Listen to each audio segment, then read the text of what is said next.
eu vi, assim, as marcas físicas em mim e eu pensei, cara, isso não pode continuar. Foi a primeira vez que eu fiquei naquele estado e, tipo, pra mim eu falei a primeira e última.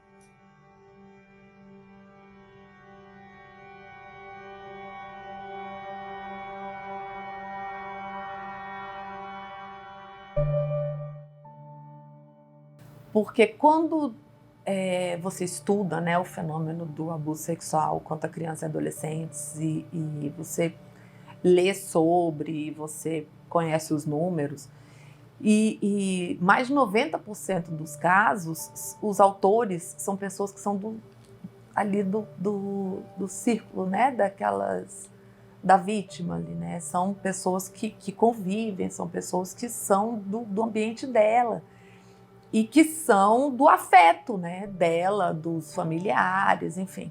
Eu sofri abuso sexual quando eu tinha 7 anos. Fui vítima de um parente, alguém muito próximo, muito importante e respeitado na minha família. Durante esses episódios, ele fazia parecer que era uma brincadeira, que era divertido.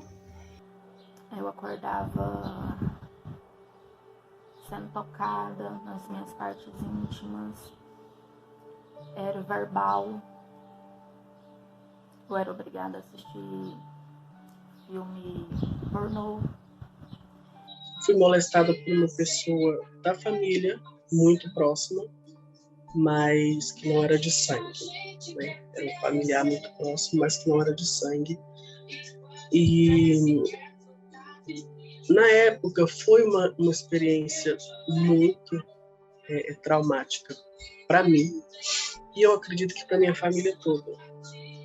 Tanto que eles simplesmente resolveram colocar uma pedra no assunto.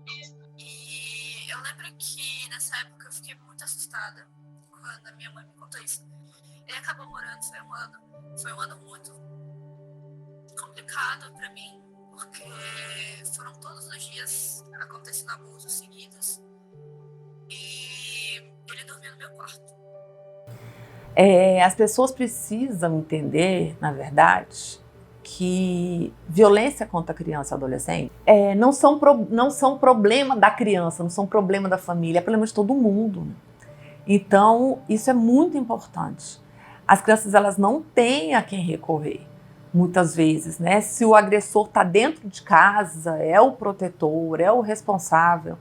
Muitas vezes em casa, porque normalmente o abuso acontece com pessoas próximas ao convívio da criança. Então, pode ser que a criança se sinta culpada, pode ser que a família fale, olha, você é quem causou isso, se você não se vestisse assim, se você não se deixasse estar presente no momento, a criança pode se sentir culpada. E é nesse momento em que a escola deve falar, não, criança, não, você não é a culpada, você foi vítima de tudo o que aconteceu e a gente está aqui para te acolher. Essa situação, ela se torna muito difícil quando o abusador é o irmão, é um pai, então assim, desestrutura toda a família. Então nesse caso, o Conselho Tutelar aplica medida protetiva não só para a criança e adolescente, como também medida protetiva, como acompanhamento psicológico para os pais também. A parte mais importante de todo o processo no trabalho com vítimas de abuso é a identificação do problema. Isso precisa ser de forma imediata para que seja trabalhado todas essas questões e os impactos negativos eles sejam reduzidos. Na clínica, a gente faz isso por meio de técnicas de entrevista, técnicas de escuta, desenho, principalmente com a criança, porque a gente trabalha com elas através da ludicidade. Então, é a brincadeira, é o desenho, é o jogo, e assim nós vamos acessando esses conteúdos internos. A criança normalmente apresenta padrões de comportamento específico para a idade. Quando ocorre alguma mudança muito rápida, muito brusca nesse comportamento, a gente deve começar a investigar, a parar e analisar, ei, alguma coisa está errado. Aí assim, no caso de abuso sexual, a criança vai apresentar alguns comportamentos assim mais comuns quanto a isso. Como, por exemplo, mudança de comportamento brusco, ela pode ser uma criança calma e do nada fica muito agressiva, ou o contrário, é uma criança muito agitada, do nada se isola, quer ficar sozinha no canto, triste. Rejeição, a criança começa a rejeitar algum parente, pessoa específica, ou começa a ficar próximo demais de alguém, somente em situações em que fiquem sozinhos. Em várias vítimas, e relato delas mesmo que elas trazem, são alterações de humor. Então, crise de choro, crise de raiva, distúrbios do sono, então insônia, ou então dorme indefinidamente, distúrbios alimentares. Outra coisa que a gente vê muito também, com menina especialmente, as meninas passam a adotar vestimentas bem masculinas, assim, então roupas folgadas. E esses abusos, eles me fez ser uma criança retraída, tímida, que não fazia amizade fácil, que não confiava nas pessoas, e me fazia me sentir culpada também. Eu me sentia responsável por aquilo que estava acontecendo comigo. Dos meus 12 aos meus 14, eu tinha me fechado muito, sabe? Eu comecei a andar com roupa pesada pela casa. Assim, eu não andava mais short, eu não andava mais de blusinha, eu andava só com blusa longa, calça longa. Eu não me cuidava, né? Quando eu era criança, né, eu era muito vaidosa. E eu, com 12 anos, parecia que de um dia para o outro eu criei essa consciência. Como o mundo era um lugar muito horrível, sabe? Inclusive pelos meus pais, né, principalmente. Assim, eu acho que foi isso que mais me traumatizou. Foi isso que mais me deixou com essa dúvida e essa sensação de que eu que tinha feito alguma coisa de errado. Porque eu me recordo também, na época, quando tudo aconteceu, que meus pais fizeram eu pedir desculpas, né, para o parente, para o meu parente, né, vou colocar assim.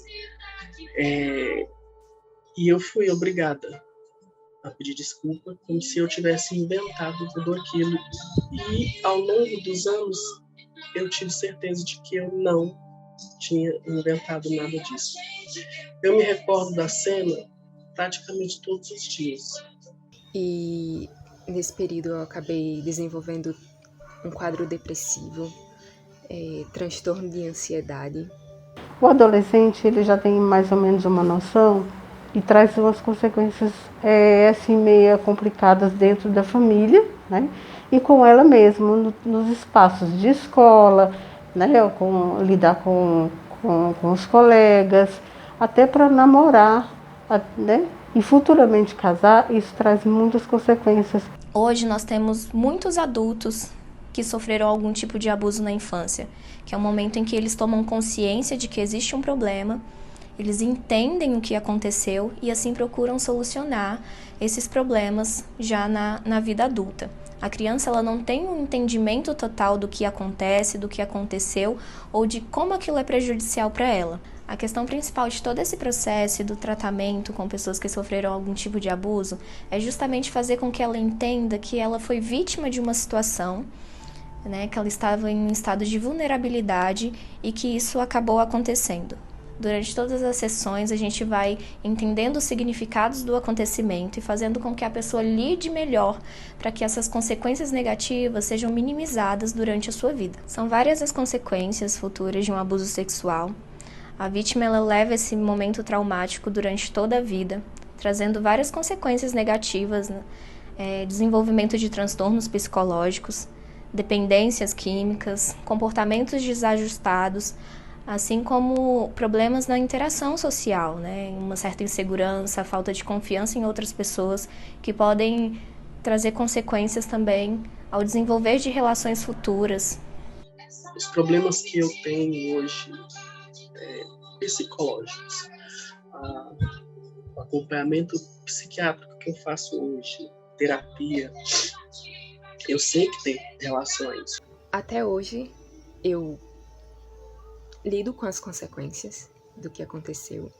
Eu tenho 24 anos agora. E eu sei que é algo que eu vou carregar pro resto da minha vida.